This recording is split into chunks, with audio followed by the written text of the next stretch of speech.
impacts far beyond what the cone actually shows. Now, we have made, as I mentioned yesterday, pre-landfall declaration requests from FEMA. Federal government has approved a portion of our request.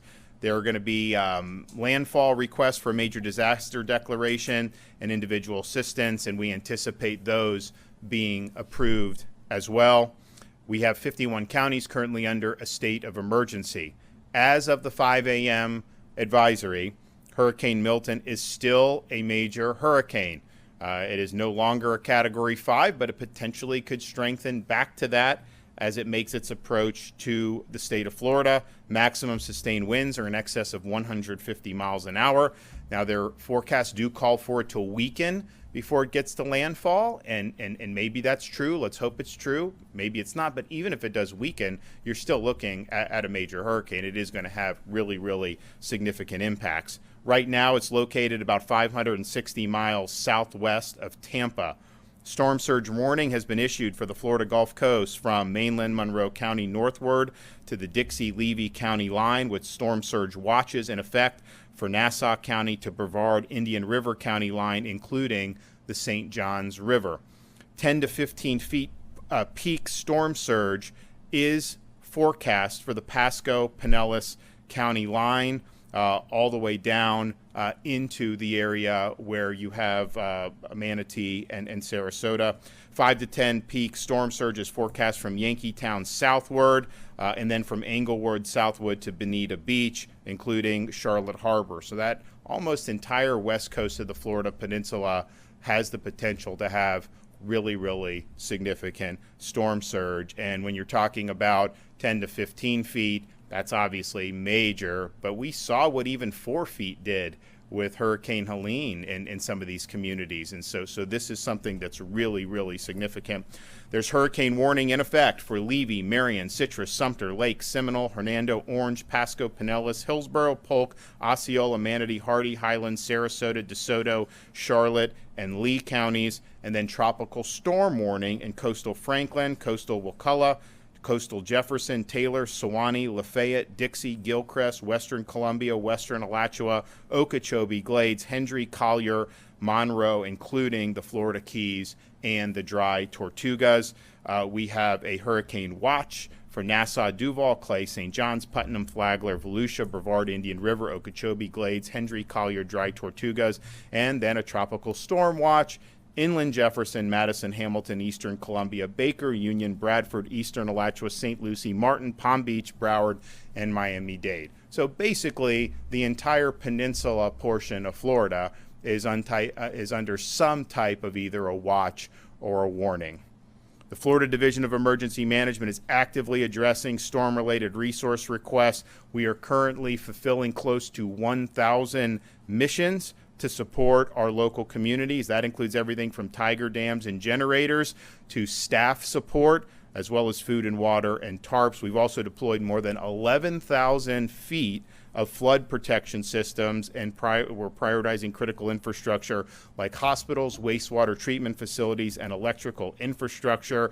We've also done things like generators to support special needs sheltering operations. Of course, Starlink Internet. All counties have access to Starlink Internet devices and can use those as they see fit. More than 350 ambulances and more than 30 paratransits are in operation. We also have another 144 in staging that can be used if the need arises. The state of Florida is amassing fuel reserves ahead of Milton and staging it to be utilized as needed. We have been dispatching fuel over the past 24 hours as gas stations have run out. So we currently have 268,000 gallons of diesel, 110,000 gallons of gasoline. Those numbers are less than what they were 24 hours ago because we've put a lot in. But we have an additional 1.2 million gallons of both diesel and gasoline that is currently en route to the state of Florida. Now, there is no fuel shortage. Fuel continues to arrive in the state of Florida by port and what we're doing to bring it in on the ground. But lines at gas stations have been long. Gas stations are running out quicker than they otherwise would.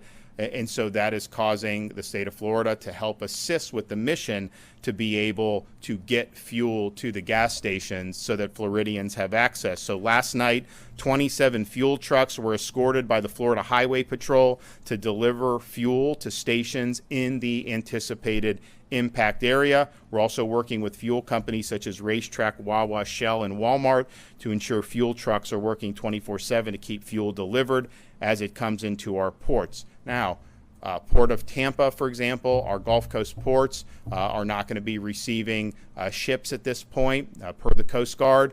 They do have a lot of fuel that's on hand, and the dockside operations will be continuing. We are assuming, doesn't mean it's going to happen, but we are assuming that there's going to be significant damage to the Port of Tampa, so we're operating as if there's going to be a significant interruption in their ability to receive fuel, and Kevin and his team are actively working to get around that so that we have the ability to continue bringing fuel into the state subsequent to the impacts from the storm. You know, as we've been noting, we have taken on this debris mission to supplement the local governments in areas like Pinellas and Manatee, which saw a lot of debris left over for Hurricane Helene. Continue, local officials, private contractors, continue the debris removal mission. Our folks are going to continue to work 24/7. Our executive order requires the landfills to be open 24/7. And in fact, we've had to even pry a couple of them open to make sure that not just the state trucks and the private vendors, but also private citizens are able to drop off debris. We want to get as much of the debris picked up as is possible. And as I noted, when we saw that there was a storm forming, we understood that there was a lot of debris on the ground. Some of the contractors work at different paces. This was not something that they were necessarily doing very quickly. So we took all state assets that were available throughout the state, took them off their normal missions, and surged them into these affected areas.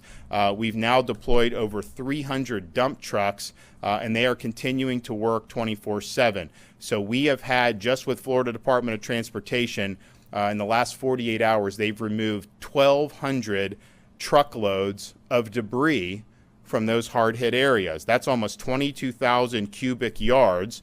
That is the equivalent, moving in 48 hours with our state asset, than what any single private contractor has been able to do in the entire time since Hurricane Helene. So we appreciate what they're doing. They've been working around the clock, and we want to continue that all day today. It's going to continue and into tomorrow until it's no longer safe to do so. The Florida National Guard, Florida State Guard, additional FDOT personnel, and Florida Highway Patrol are all involved not only in the debris removal, but in the larger hurricane preparation and response. We will have, before landfall, 8,000 National Guard for the state of Florida that will be activated. We have already on hand 34 different search and rescue aircraft. We've never had this many resources prior to a storm. We have had what's called EMAC requests that get sent out to other states, and we've had a tremendous response from other states. Just like we responded to North Carolina when they needed, states have come to Florida's aid. And so I just want to thank the states that have stepped up and helped us, whether it's a Chinook helicopter, whether it's some search and rescue personnel, you name it. We've had a number of states that have stepped up to help us. Linemen and power restoration resources are being marshaled in advance of the storm, as is our standard practice. We now have in excess of 37,000 linemen that are either in or en route to the state of Florida. As most people know, Hurricane Helene left a lot of damage in some of our neighboring states, and there have been a lot of linemen surged into those states still working on major power restoration. So some of these linemen are coming into Florida from as far away as California. So I know people like to see the site of the linemen staging coming on I-10 to get into the state of Florida, and you should be thankful for that. But just know some of them have traveled a long way to be able to be here and to be able to help get the power back on. We are hoping that number ends up in excess of 40,000. So that'd be significantly more than what we had staged for Helene, which was a very rapid restoration. Of course, this storm could present much different challenges. I would like to say that the electrical co-ops, they have staged 4,200 linemen, and their goal is to have 7,500 just themselves between these co-ops by landfall. And to put that in perspective, I think 5 years ago, I don't think the co-ops had anybody that would come in for mutual aid. So they've really stepped up and done a good job. And obviously, FP&L's got a lot of people. Duke, I know TCO has some. I think they're probably going to do some more as well. But everybody is coming together to do what they can to be ready for this potentially very complicated power restoration mission subsequent to the landing of Hurricane Milton. The state of Florida has also assisted in the evacuation of 202 healthcare facilities that are in the potential path of the storm.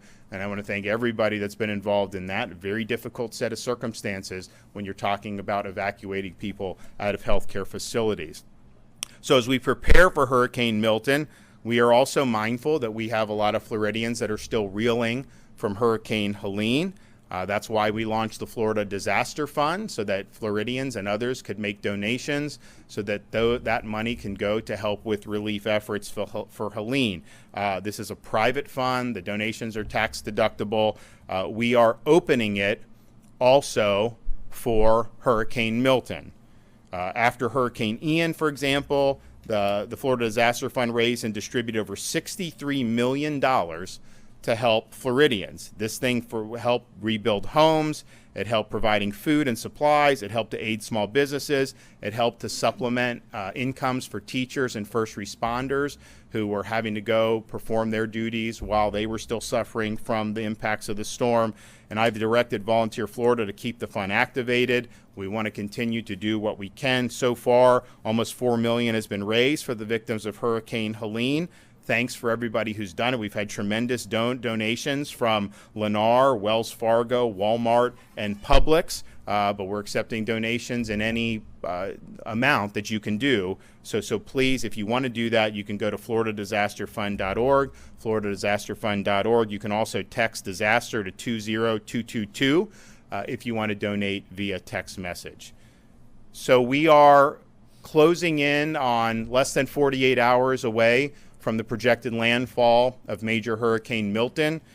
Now's the time to execute your plan. You do have time to get to a shelter. You have time to evacuate further than that if that's what you want, but that time is running out. As we get into Wednesday, there's no guarantee what the weather's going to be like starting Wednesday morning. You may have a window where it may be safe, but you may not. So use today as your day to finalize and execute the plan that is going to protect you and your family. Know your evacuation zone. I think, unfortunately, a lot of people are now quite familiar with their evacuation zone, given what we've gone through in recent weeks. But if you have questions about that, you can visit floridadisaster.org/know to determine if you live in an evacuation zone. And again, a lot of the places on the west coast of Florida that did receive significant storm surge for Hurricane Helene is projected to have even more storm surge from Hurricane Milton. Evacuations were in effect starting yesterday, and those are ongoing. Mandatory evacuations have been issued for portions of the following: Charlotte, Citrus, Collier, Hernando, Hillsborough, Lee, Manatee, Pasco, Pinellas, Sarasota, and Volusia counties. Of course, we suspended the tolls along the evacuation routes, and the Florida Department of Transportation has opened roadway shoulders as necessary to facilitate evacuations and ease congestion on both I-4 and I-75. Yesterday saw a lot of people on the road. Particularly, those are roads that on rush hour are very crowded anyways. It was about 150% more than what we would typically have on roads like I-75. That moves slow. The average was about 20 miles an hour. That resolved at about 1 a.m. Traffic resumed to normal flow, but we're already seeing traffic get heavier today, so just be prepared for that. FDOT is using all the resources to be able to create as much flow as possible, but there's an inordinate number of people that are on the road, knowing that it's going to be probably for most of today slower than normal. just keep in mind, you do not have to get on the interstate and go far away. The shelters are open in all of these counties now. You can evacuate tens of miles. You do not have to evacuate hundreds of miles. Of course, it's your choice what you want to do, but there are options. And I know there's a lot of folks, particularly a lot of elderly, they may not want to get on the road on these interstates in normal circumstances, but certainly in circumstances where they're really going to be jammed, you do have options. And that is not something, when you hear evacuate, don't think you've got to get on the interstate and outrun the storm. You can find safe places on higher ground, hunker down, and then be able to go back to your home when the storm passes. We also have emergency accommodation modules that are activated through Visit Florida, both Expedia and Priceline. If you want to access these modules, you can go to visitflorida.com/Priceline and then Expedia.com/Florida. We've also worked with the Florida Restaurant and Lodging Association, and they are working with members to continue to offer reduced prices for hotel rooms on a distress rate for Floridians who are fleeing the storm, as well as waiving or reducing applicable pet fees. We have properties, the Rosen properties, Red Roof Inns, A-Lofts, La Quintas, Motel 6, Best Western, Holiday Inns. They're all on board to be able to do this and help Floridians when they're in need. So we appreciate you doing that. And again, having a storm that, it's projected to make landfall about 125 mile an hour winds, and look, maybe it's stronger than that. But the reality is, if it's in that Cat 3, Cat 4 range, if you are on higher ground, and particularly if you're inland, most of these structures in Florida are going to be able to handle it. You may lose power, there may be other issues, but as long as you're getting away from the storm surge, that's really the most important thing that you need to do. Florida's also partnered with Uber for Hurricane Milton evacuation, so you can get free rides to and from shelters in counties with active evacuation orders. They did this with Hurricane Helene. They're now doing it with Hurricane Milton. And so if you want a free ride to a shelter, you use the promo code Milton Relief, one word, Milton Relief. So thanks for Uber for stepping up and helping Floridians when they're in need. The following counties will close schools beginning Tuesday, October 8th. Brevard, Charlotte, Citrus, Collier, DeSoto, Glades, Hardy, Hendry, Hernando, Highlands, Hillsborough, Indian River, Lake, Lee, Levy, Manatee, Okeechobee, Osceola, Pasco, Pinellas, Polk, Sarasota, Seminole, St. Lucie, Sumter, Volusia. I think some of them actually were closed yesterday too, but as of now, all of those counties have schools closed. There are 36 county-run shelters that are open and operating in counties that are in the path of the storm. Most of these big counties are going to have multiple locations where you can go to shelter. All counties have at least one pet-friendly shelter and at least one special needs shelters. We have not seen a major, even though we've seen a lot of evacuations, we have not seen a lot of folks going into the shelter yet. I think the total population is, a few thousand, Kevin, as of right now. So, and honestly, that's not unexpected, because if you're going to go to a shelter, why would you go 2 days before the storm? So I think people will likely be gravitating more to the shelters today and maybe even through tomorrow morning. So we do anticipate that those numbers will climb.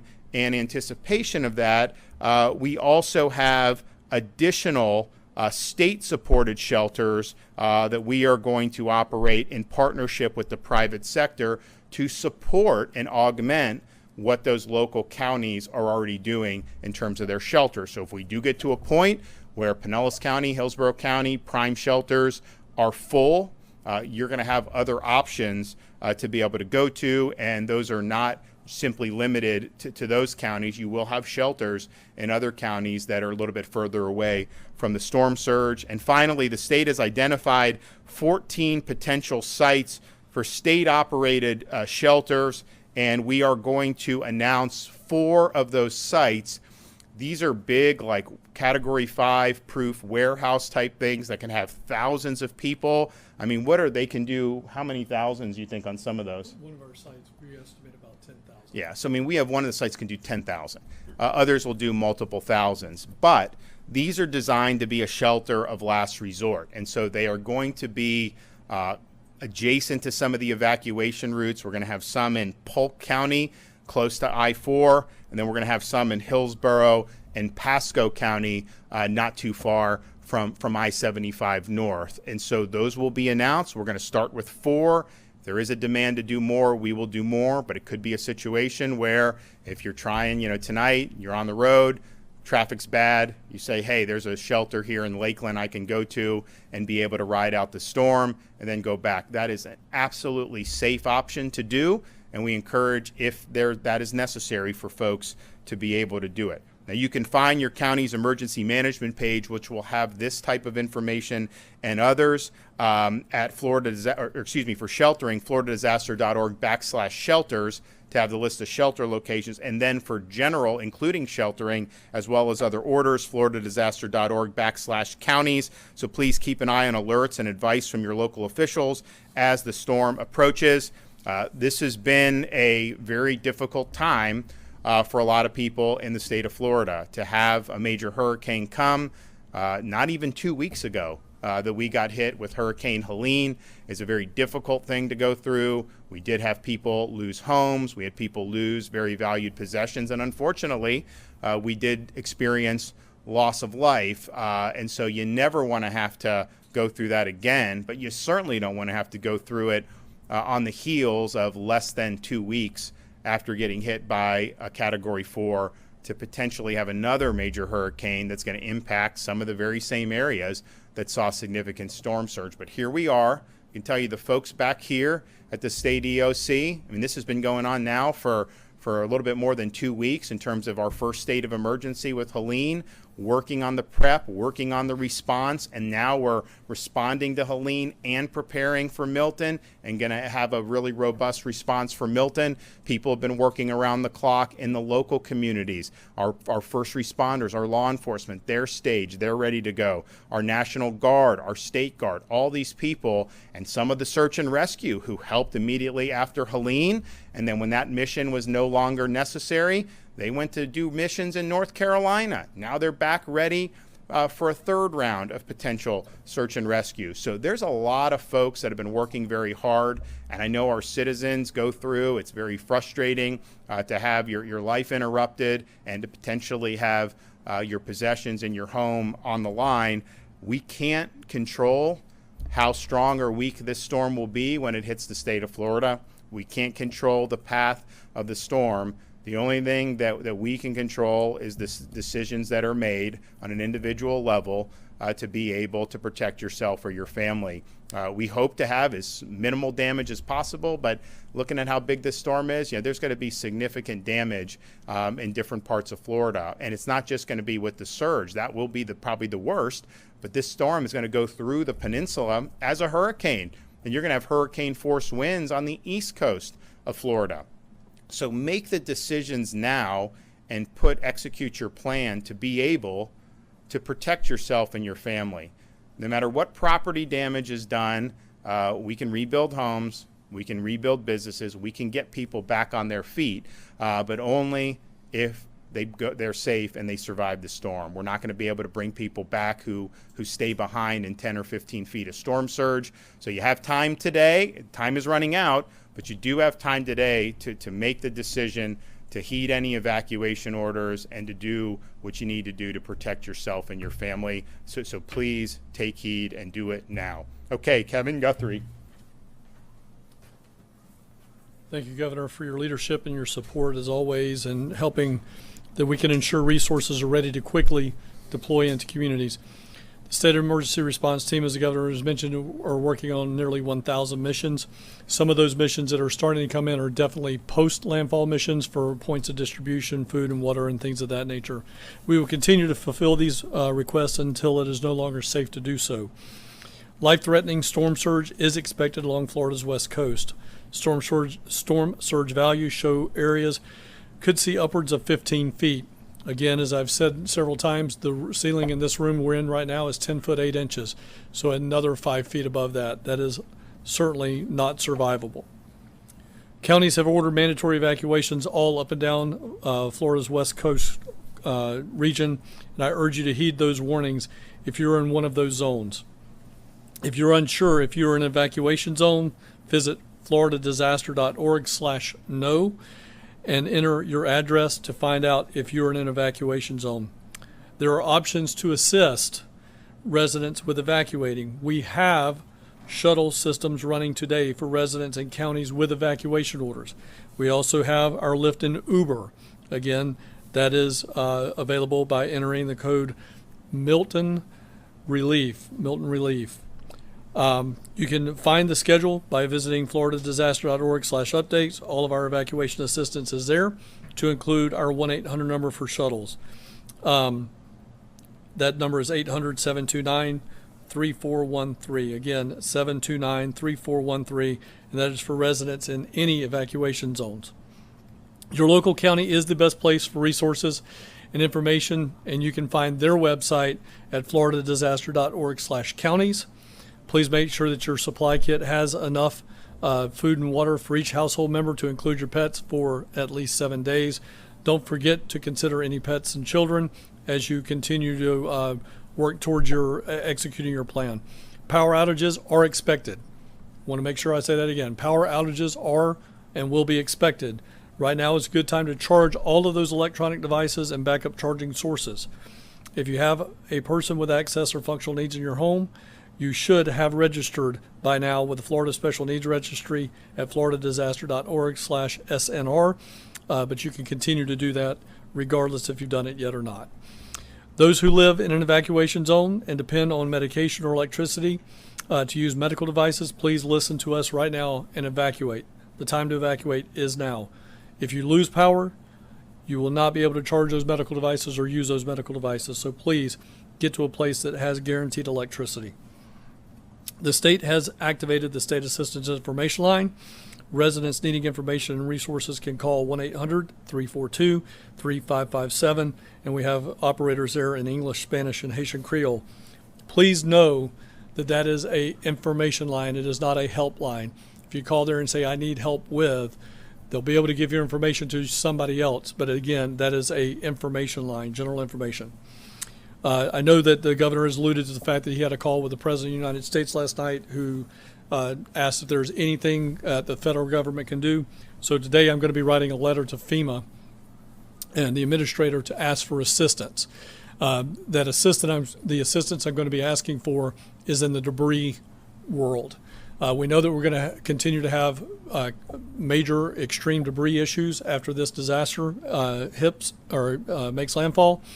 And what we want to do is be able to guarantee individuals, say from California, Texas, the Midwest, to come to Florida. If they're only guaranteed, say, $9 a cubic yard, there's not really an incentive for them to get on the road and travel 3 days across the country to get here at $9 a cubic yard. So what I'm going to be asking FEMA to do is let us have the flexibility to provide guaranteed daily rates for 30, 60, 90 days so that we can encourage and incentivize these haulers to come from across the country to help us get that debris picked up. If we can surge 1,000, 2,000, 3,000 haulers into the area, we've seen that with Jared as a best practice along with General Haas. We see what we can do in just a mere 48 hours with thousands of resources. So the thought process here is to ask FEMA for a waiver that will allow us to do guaranteed daily rates for a finite period of time, and we do believe that we'll be successful at getting those haulers to come in from around the country. Please make sure you look at floridadisaster.org for the latest updates. You can always follow us on X and Instagram at FLSERT, that's at Florida CERT, and Facebook at FDEM, as we share those updates in real time. Thank you again, Governor, for your commitment to the residents of the state of Florida and the division. Eric. Okay, thank you, Governor, for your continued leadership, and good morning. So we have been laser focused on the debris mission leading up to Hurricane Milton landfall. As you heard from the Governor, over the past 48 hours, we've removed over 1,200 loads of debris, which is over 21,000 cubic yards.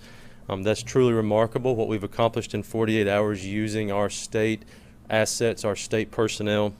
We have state employees that live within the projected cone that have been out there working around the clock to remove debris.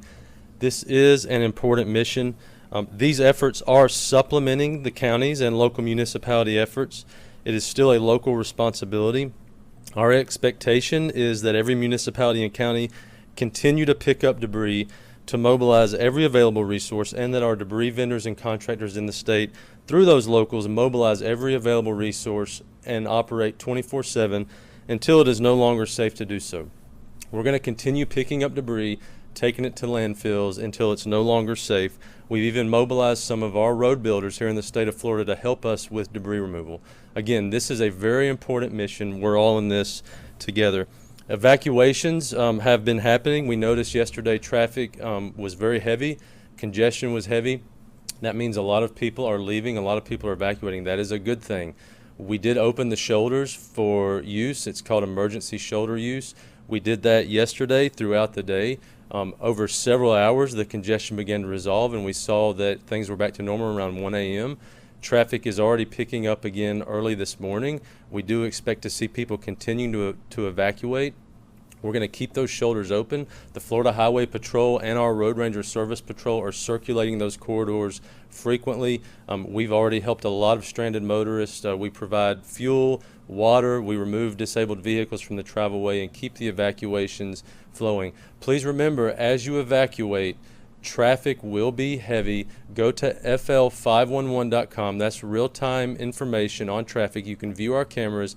You can plan your routes. There are a lot of alternative routes. You don't only have to use the interstate.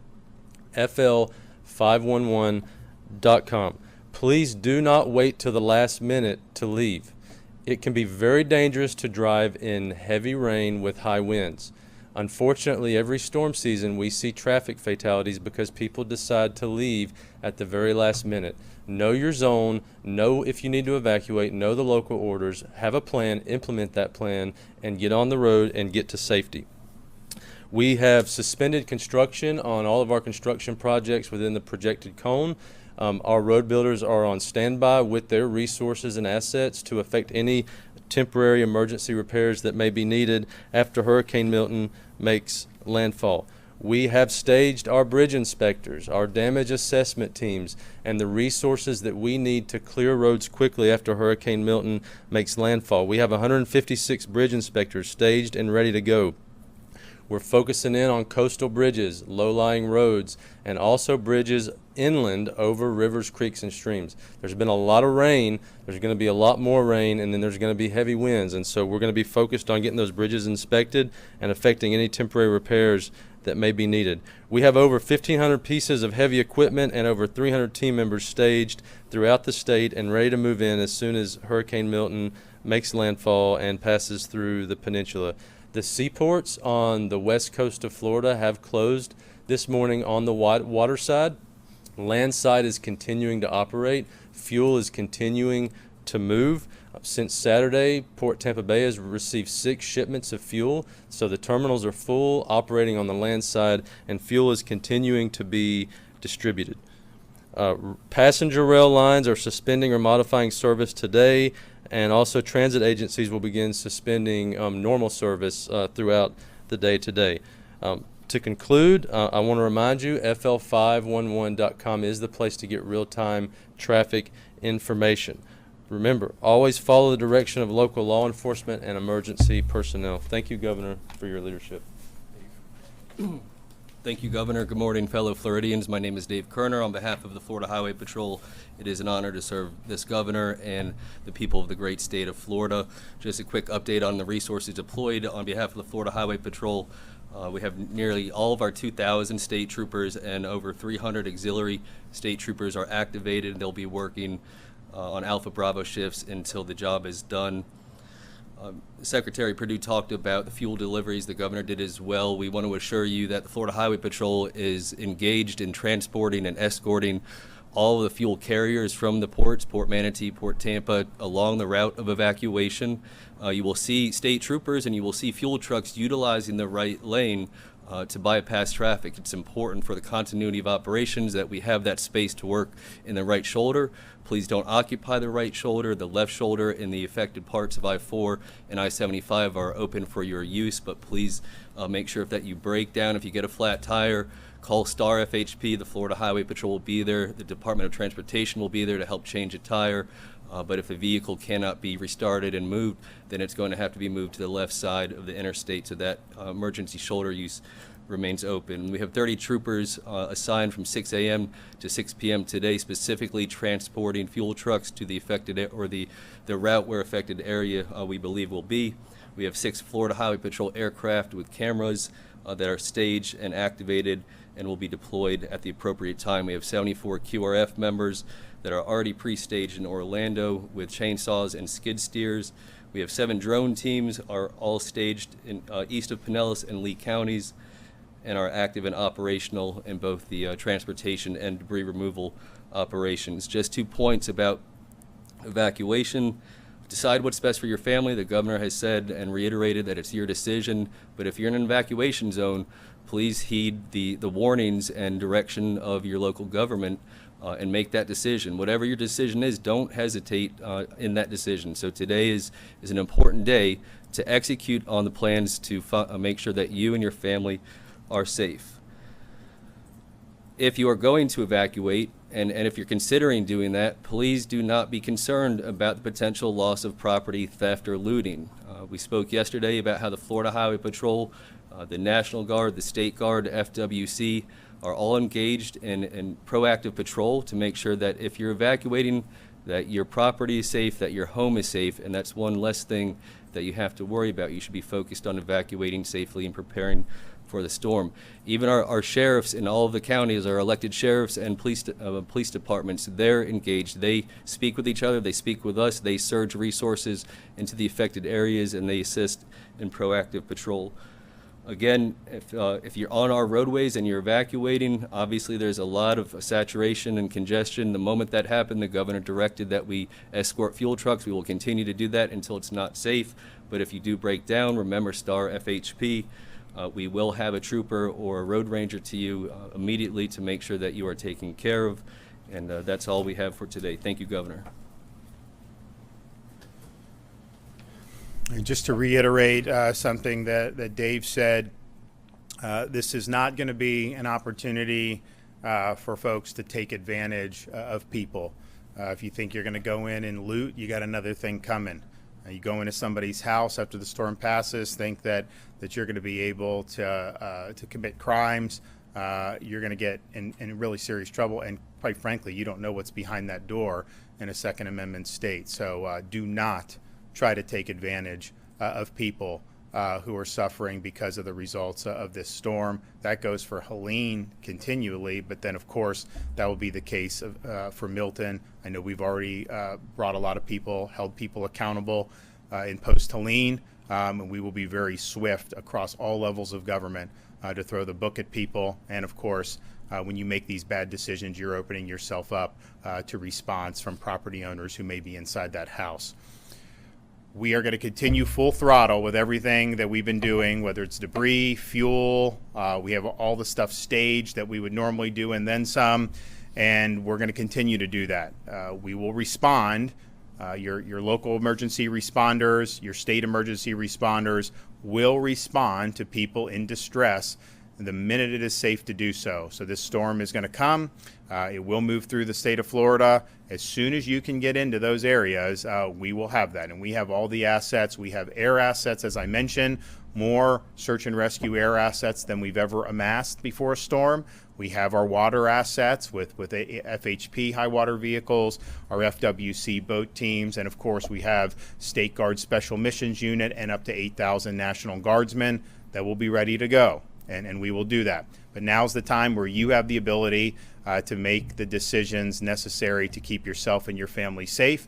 We urge you to execute your plan now.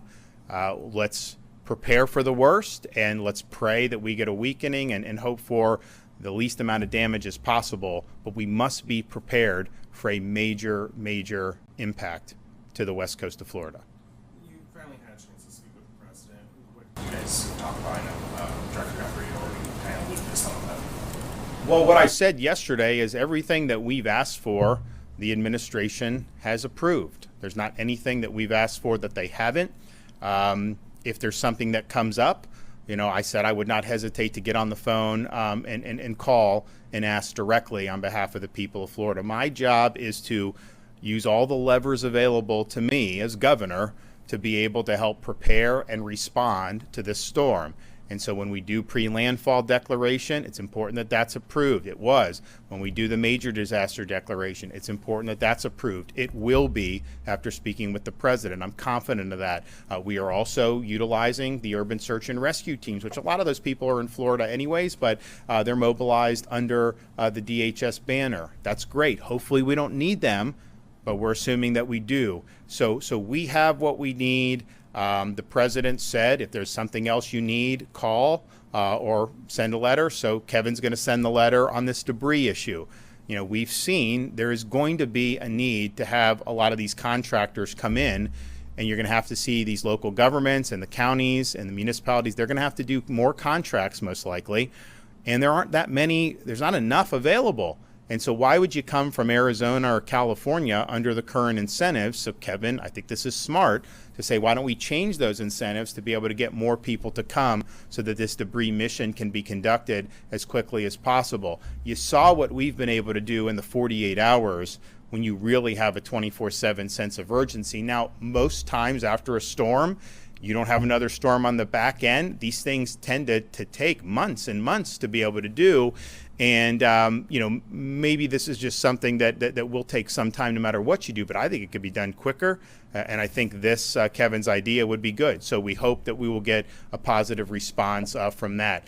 But we are utilizing all resources available. We're pulling every lever we can to get support here in the state of Florida. We're doing everything we can to support our local first responders and our local communities as they are really, this is a bottom-up thing when you talk about hurricane response, as they go through their evacuations, their shelter operations, and they will be, of course, on the tip of the spear for search and rescue in addition to what the state is doing. So we're doing that. We appreciate the approvals that we've gotten. We will not hesitate to ask for more if the need arises.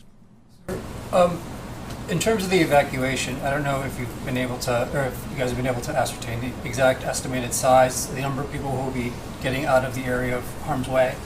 It's a lot. I think that what you've seen is on the heels of Helene, a lot of people I think are like, well, you know what, I got 4 feet on Helene. Why would I want to stick around for 10 feet with this potentially? And so I think you see a lot of people who are doing that and just want to get out of Dodge. I also think a place like Southwest Florida, they have muscle memory from these storms. Remember, Charlie was supposed to hit Tampa Bay. Ian was supposed to hit Tampa Bay. And those curve. Now, I'm not saying this is going to curve far south. It's possible. Those are some models that say that. But I think they're looking at it and say, okay, we've seen this before. Even though they say it's going to go into Manatee right now, very possible, a little wobble, it ends up in Charlotte Harbor. Or it ends up in Lee County. And certainly, even if it hits north, the surge is going to be significant. So I think you're seeing a lot of people go across Alligator Alley. And you're seeing people leave from Southwest Florida going to Southeast Florida.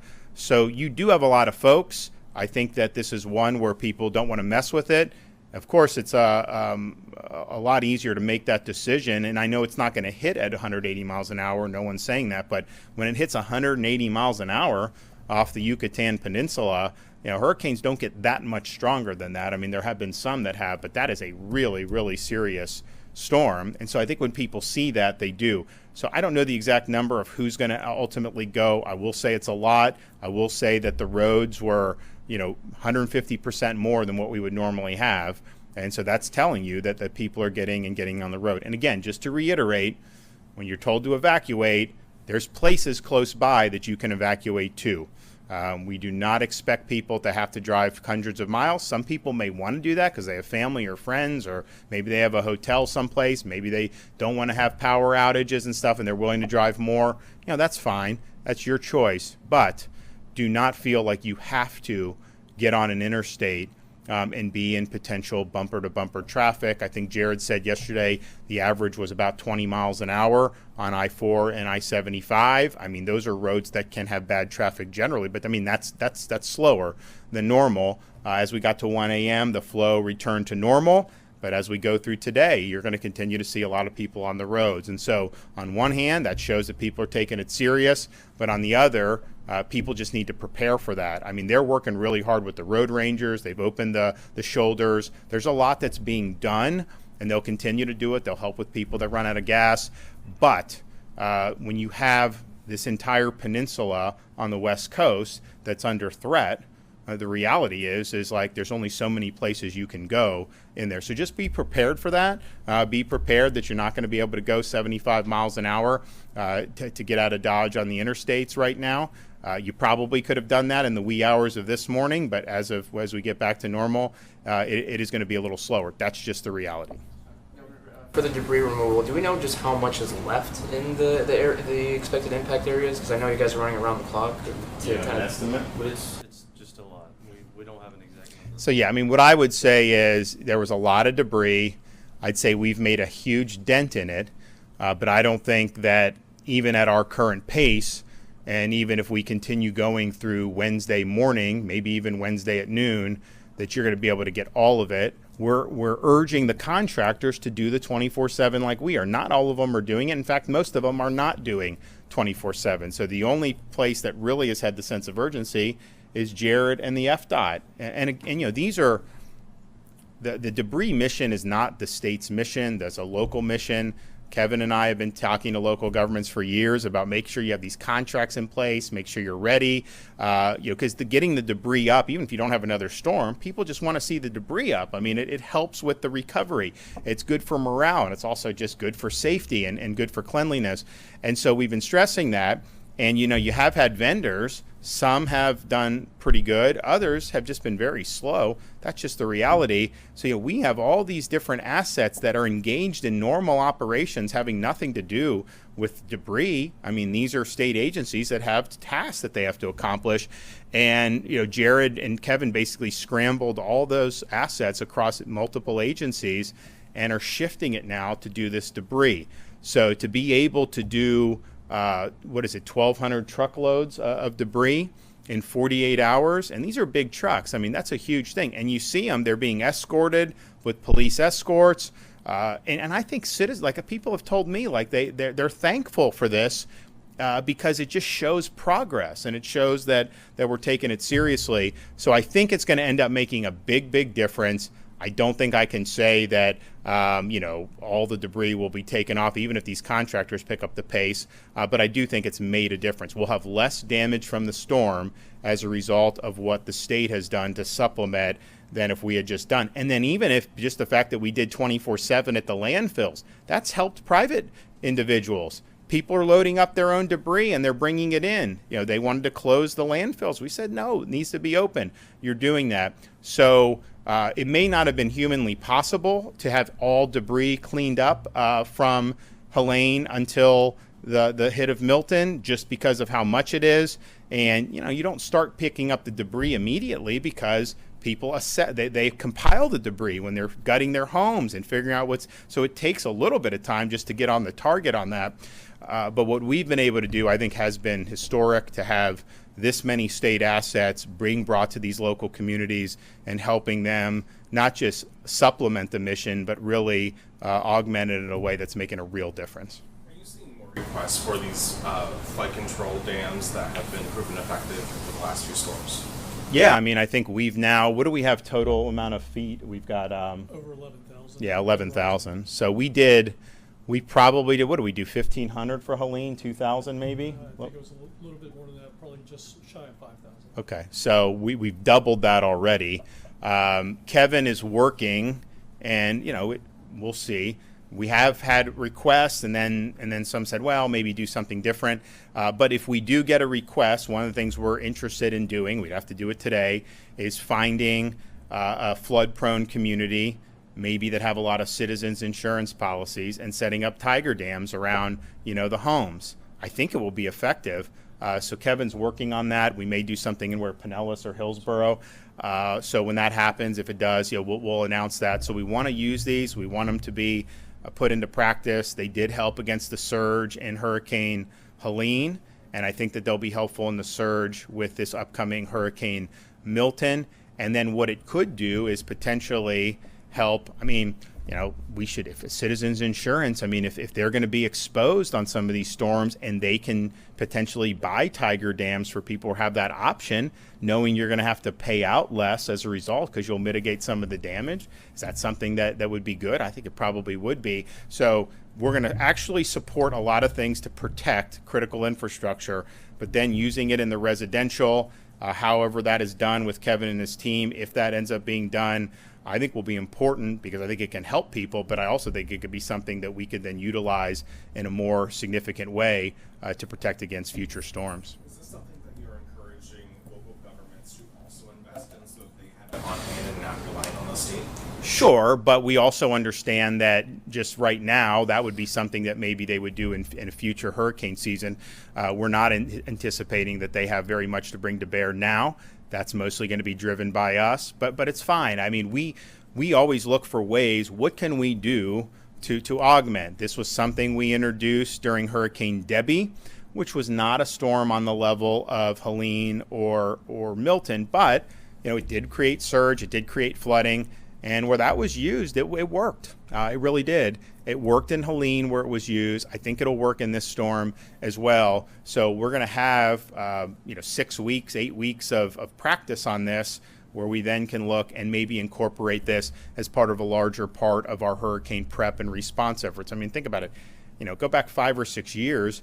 It wasn't the norm to necessarily have 40,000 linemen staged. Now people expect that. That's what we do. I mean, we have the electrical co-ops.